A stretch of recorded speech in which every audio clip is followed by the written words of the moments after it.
It's a fairly good road all the way up here, and we're at the second campsite, and it's called the Boys area.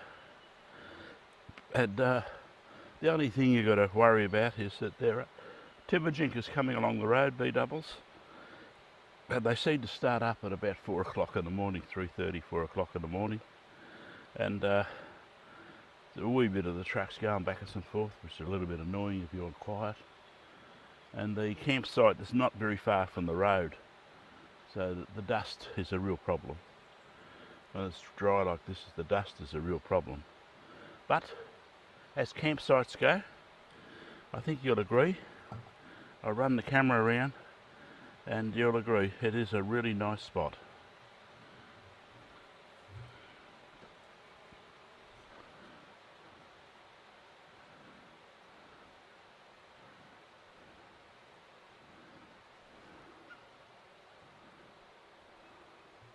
And as you can see, that's normal with me. It's a pretty basic camp. Bring me swag. Put the verandas up. Got the HF radio hanging out the back of the car to talk to Reg this morning. And it's fairly basic camping. I don't sort of do much. The disappointing thing I found is my new phone won't work here, which is a little disappointing. But on the back of the car there, I set up the HF radio on the little shelf, and you can sit at the back of the car there and work with G5 RV up above it, and it's up around about, I'd say about 11 metres, probably about 10 or 11 metres in the air, so we're getting a pretty good single out, and we're near enough diagonal to the only power wires that go down the road here, so we're not getting too much interference in it. So all in all, it's a lovely place to camp for a few days. There's a toilet block just down the back here if you walk down there. And so, would I recommend the place? Yes, I would. I wouldn't recommend the place in a long weekend or a popular camping weekend. I think the joint will be overrun with people. But apart from that, the people that are here way down the other end here, there's a couple of groups here. They're quite lovely. We don't have any trouble with them. It's been quite pleasant. They've not caused any trouble whatsoever. There's been no drinking parties and all that sort of stuff. It's quite common in these camping areas, the public camping areas. So no, in either, this is VK3 AMN, and we're portable up at the Rubicon River, and we're just about to start our 80 metre sked, my regular 80 metre sked, on Thursday morning at 8 o'clock on 3.608 megahertz. And we'll have VK3 COZ should come up, and VK3 ACJ should come up. We've got another couple of hams here today, and it's a sort of a club camp, so we may end up using the club call. I don't know yet, but we'll see how we go.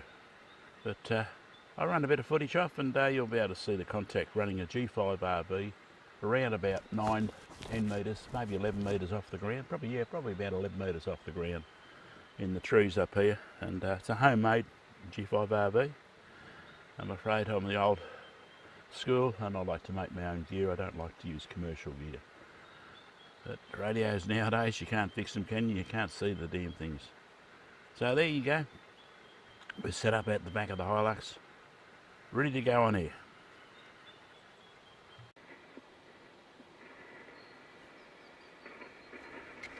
And VK3 AMN is listening. And so is VK3 CAD. Good morning, Jim. How's your be? VK3 ATJ. Ah.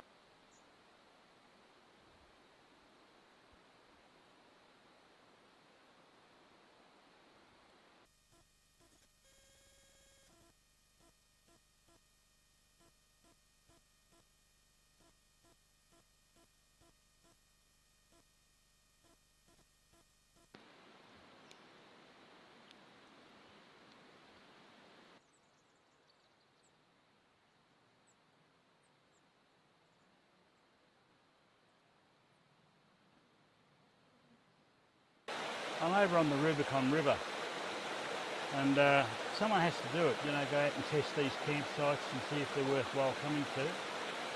And It is a beautiful camp area here. We're in the boys' camp area, and I'd say it gets pretty well heavily used, this area. It's about 60 years since I've been in here, and there's little regulated camping areas and all that, which is something I don't normally go for. But on the whole, walking around the campsite here, there's no rubbish, no idiots putting stuff in the fire to burn, and quite frankly, it's quite good in comparison to some campsites I've seen. It's quite good. So full points to the people that have been coming to this site, and you idiots that don't know how to camp properly without making a mess, disregard this video. You don't want to come here. That's it. That's for Jim signing out now on the Rubicon River.